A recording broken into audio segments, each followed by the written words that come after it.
Sorry friends, অনেক দেরি করে ফেলেছি না? কি ভাবছেন যে ওর সাথে আমার প্রেম? না রে ভাই, লাইনে আছি। অর্ণবের সাথে দেখা করতে গিয়েছিলাম। শোন না, ও কি বলেছে? ওর নাকি ধারণা প্রেম করে একটা সুন্দরী মেয়ের সাথে বিয়ে হতেই পারে। এঞ্জ ম্যারেজে যে ওর মতো এত সুন্দরী লক্ষ্মী মেয়ে পাবে, এটা নাকি ওর কল্পনাই করতে পারবে। সবার ভালোবাসায় লাখটা ফেভার করে না। বিয়ের থার্ড ডেতে আমরা হানিমুনে চলে যাব। এবার বল কোথায় যাব? সে কোথায় যাবে আমি জানি না, কিন্তু আমি হতে চলে যেতাম সোজা লাভ লক ব্রিজ, ভেনিস। তুই কি পরিমাণ রোমান্টিক তুই জানিস? কোনো মেয়ের জাস্ট 5 মিনিট লাগবে। 5 বছর তো বুঝতে পারে না, 5 ও আমার সবচেয়ে কাছের বন্ধু সামিয়া। কিন্তু প্রবলেম হচ্ছে আমি ওর প্রেমে পড়ে গেছি। এই আস্তে সামিয়া, আমার না মাথা নষ্ট হয়ে যাচ্ছে। ঠিক আছে তুই যা, আমি পরে কল করব। আর কিছুদিন পরেই ওর উপর থেকে সমস্ত অধিকার হারিয়ে ফেলবো আমি।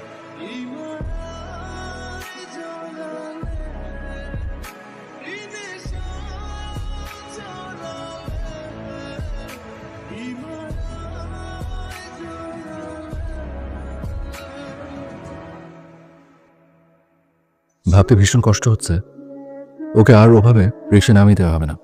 আবার ফোনের কল লিস্টে সে নাম্বারটা হারিয়ে যাবে।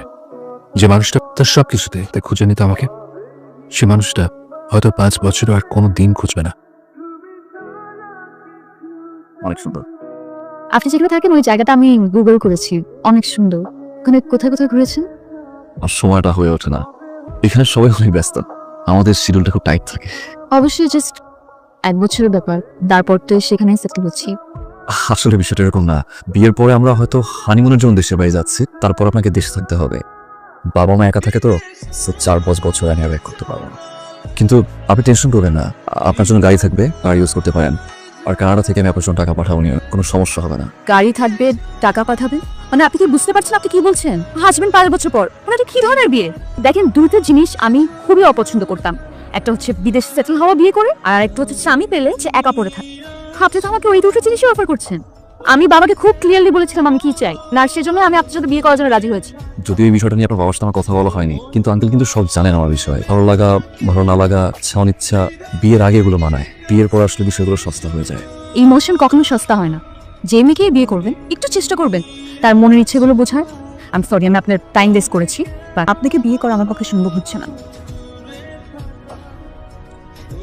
হ্যালো, বাইরে কি সুন্দর বৃষ্টি হচ্ছে, চলো আমরা টঙ্গের দোকানে গিয়ে চা খাই। আমি তো অফিসে।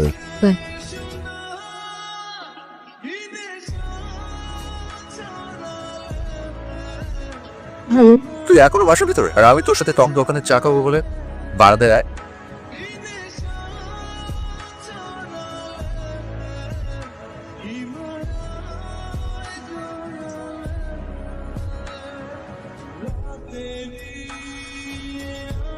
তুমি অর্ণবের ফোন ধরছো না কেন? বাবা, আমি ওনাকে বিয়ে করতে পারবো না। কারণ তোমাকে বলতে হবে না। তুমি কি মনে করো আমি এটা মেনে নেবো? মানে এগুলো কি কোনো প্রবলেমই না? এখন ওর কিছু সমস্যার কারণে সেটা হচ্ছে না। ও তো আর সারা জীবন তোমাকে ছেড়ে গিয়ে ওই কানাডায় থাকছে না। আমি এত কিছু মেনে তাকে বিয়ে করতে পারবো না, যেগুলো আমার পক্ষে মানা সম্ভব না। তুমি তো ভালো করেই জানো ওই পরিবারের সাথে আমাদের পরিবারে তো অন্যরকম সম্পর্ক আছে। খামখেয়ালি কথায় আমি ওদের সাথে সম্পর্ক ছেড়ে দেবো? ওই অর্ণবের সাথে তোমার বিয়ে হবে। বাবা, আমি বিয়ে করব না। তাহলে কি সামিয়াকে আর কখনোই কথাটা বলা হবে না? পারেন, একটা ঝামেলা হয়ে গেছে। আমি কোনোভাবেই অর্ণবকে বিয়ে করতে পারবো না। আমার তোর সাথে দেখা করতে হবে। খুবই বদমাশ। আমি আসছি। আমি কোনো গুড নিউজ? সামিয়া ওই ছেলেটাকে বিয়ে করতে চাচ্ছি না। লাস্ট টাইমে গোলটা দিয়ে জয় ছিনিয়ে নিয়েছে না অমনে। একটু একটু করে কষ্ট পাওয়ার থেকে না বলে দেওয়াটাই ভালো। হয়তো ওর কাছ থেকে অনেক দূরে সরে যেতে পারি, না বলার আক্ষেপটা তো থাকবেন। এখনই বেরিয়ে পড়।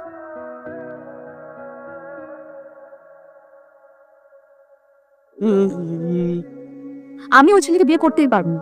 মানে ও কি বলছে জানিস? এখন আমার প্রয়োজন হচ্ছে আরেকটা ছেলে যে আসলে ওর থেকে বেটার, একটা মোটামুটি গভর্নমেন্ট জব। আচ্ছা, তোর প্রবলেমটা কি? হ্যাঁ, প্রচুর হাইফাই প্রাইভেট চাকরি আছে যেগুলো প্রচুর সম্মান, মাসে শেষে তার 1,000 টাকা নিয়ে বাসায় যায়।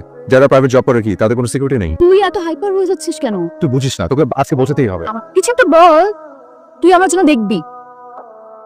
তুই ফুল কাজ নিয়ে আসছিস? ওই আমার কলিগের আজ বার্থডে। চল যাই, পরে কথা হবে। হ্যাঁ, ফোন দিব আমি। কি এমন হলো যে তুই ওকে ভালোবাসার কথাটা বলতে পারলি না? শুরুতেই বলে দিয়েছে ও আমার একটা ছেলেকে পছন্দ করবে যার একটা গভর্নমেন্ট জব আছে। ভালোবাসার কথা তো বলতেই পারলাম না, উল্টো ও আমাকে বলছে ওর জন্য পাত্র খুঁজে দিতে। তুই এটা নিয়ে টেনশন করছিস? সবুজ ভাই তোকে পছন্দ করবে। সবুজ ভাই পরিচয় করে দিই, ওর কথাই বলছিলাম, ও হচ্ছে সামিয়া। আরদিন আসলে বুঝলো না, একটু এদিকে আসো। তুমি ফোনে যেটা বলছিলা, মেয়ে তার থেকেও বেশি সুন্দরী। এত সুন্দরী মেয়ে বিয়ে করে পরে অনেক টেনশন করতে হবে। যে পালিয়ে যাওয়ার বিষয়টা বলছো ভাইয়া, আসলে আমি তো সরকারি চাকরি করি, মামলা মোকদ্দমা হয়ে অনেক ঝামেলা হয়ে যাবে। Thank you. আরে অসুবিধা নেই, কোনো অসুবিধা নেই। চলেন একটু কফি খাওয়া। হ্যাঁ ওকে, আপনি ঠিকই বলছেন, মামলা মতো তোমার বিষয়টা আসলে সিরিয়াস। তোর বাবা কাল দুবাই থেকে ফোন করেছিল। দুবাইতে তার একজন বিজনেস পার্টনার আছে, তার মেয়ের সাথে কাল তোকে দেখা করতে হবে। কালকে পেন্ডিয়াম রেস্টুরেন্টে ঠিক 7টায়। মানে এটা বাবা একটু বেশি বাড়াবাড়ি করে ফেলো না মা। ঠিক কারো কথা শুনে এখন দেখা না করিস তো তোর বাবা ছোট হয়ে যাবে। আগামী শুক্রবার আমার এঙ্গেজমেন্ট।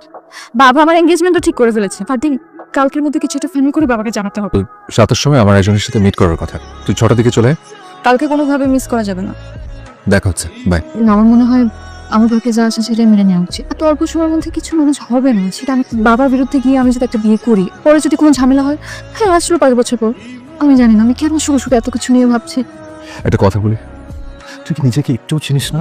তুই কি ফেলনা? তোকে ভালোবাসার কি কেউ নেই না? তোকে সবকিছু কেন মেনে নিতে হবে? ওই মানুষটার থেকে কত ভালো একটা ছেলে তোর জন্য অপেক্ষা করে থাকতে পারে তুই জানিস না? তোর খেয়াল রাখবে, ওই বৃষ্টির মধ্যে তোকে নিয়ে তোকে নিয়ে চা খেতে চলে যাবে। তুই কান্না করলে তোর মন ভালো করে দেবে। তুই যাকে সবসময় তোর পাশে পাবি। আসসালামু আলাইকুম ভাইয়া, আমি সঞ্জিদার সাথে আজকে আপনার দেখা করার কথা ছিল। তো তোরা গল্প কর, বসুন না।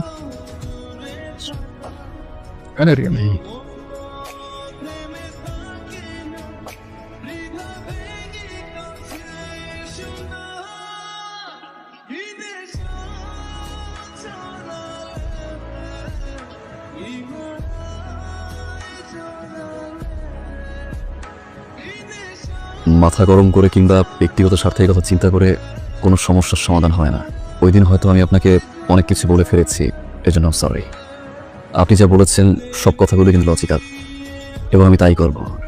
একটাই রিকোয়েস্ট আমার, যেহেতু আমার বাবা মা এখান থাকে আর হুট করে চাইলেই আসলে এখন আসা সম্ভব না। যে 1টা বছর আপনি আমার বাবা মার সাথে থাকুন, 1 বছরের ভিতরে আমি চলে আসবো।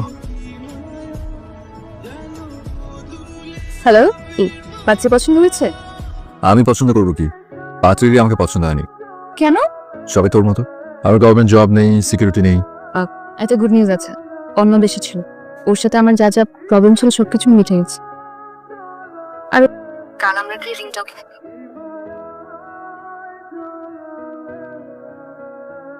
আসবো। I am really satisfied to you. তোমাকে ঢাকা থেকে সিলেট ট্রান্সফার করা হয়েছে। তুমি যেখানে যাবে ভালো পারফর্ম করবে। থ্যাঙ্কস।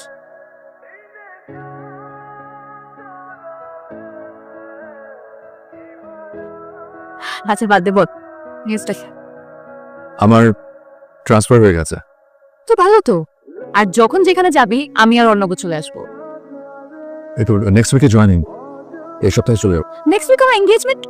তোর কোন প্রোগ্রাম যেহেতু অ্যাটেন্ড করতে পারছি না, আমি তো তোর জন্য একটা গিফট নিয়ে এসেছি।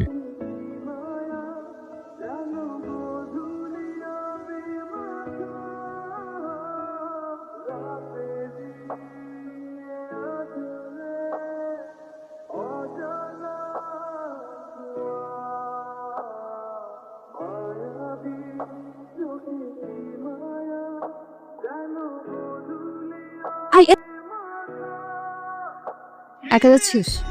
না, ওই আমার সাথে তন্ময় যাবে, স্টেশনে নামিয়ে দিই। সাথে খাবার নিয়েছিস? খাবার কিনবো ওই। তারপরেও দেখে দেখিস কেন? আবার কবে দেখা হবে? যাই না তো, তোর অনবের সাথে কোনো একটা গেট টুগেদারে স্টেশনে যাওয়ার দরকার নেই। তুই সামিয়াকে একটু নামিয়ে দিস। ভালো থাকিস।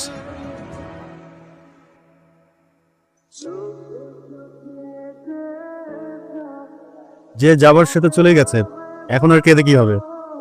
আপনার জন্য হয়তো অন্য কেউ অপেক্ষা করছে। আমার জন্য কি অপেক্ষা করছে? অর্ণবের সাথে আমার ওই দিনে বিয়ে ভেঙেছে। আমি কি তোর সব কথাই বুঝতে পারছি, কিন্তু আসলে এখন অনেক দেরি হয়ে গেছে। সবসময় যেমন মানুষ চেয়েছি আমি তাকে খুঁজে পেয়ে গেছি। প্লিজ আপনি যদি বিয়েটা নিজ থেকে ভেঙে দিতে পারেন। ঠিক আছে। আর লাইফের সবচেয়ে কাছের মানুষকে যদি এসে বলতে গিয়ে ওর সাথে আমার দীর্ঘদিনের বন্ধুত্ব, বিশ্বাসটা ভেঙে যায়। কতভাবে আমি চেষ্টা করেছি ওর মুখ থেকে কিছু একটা বের করে আনার জন্য।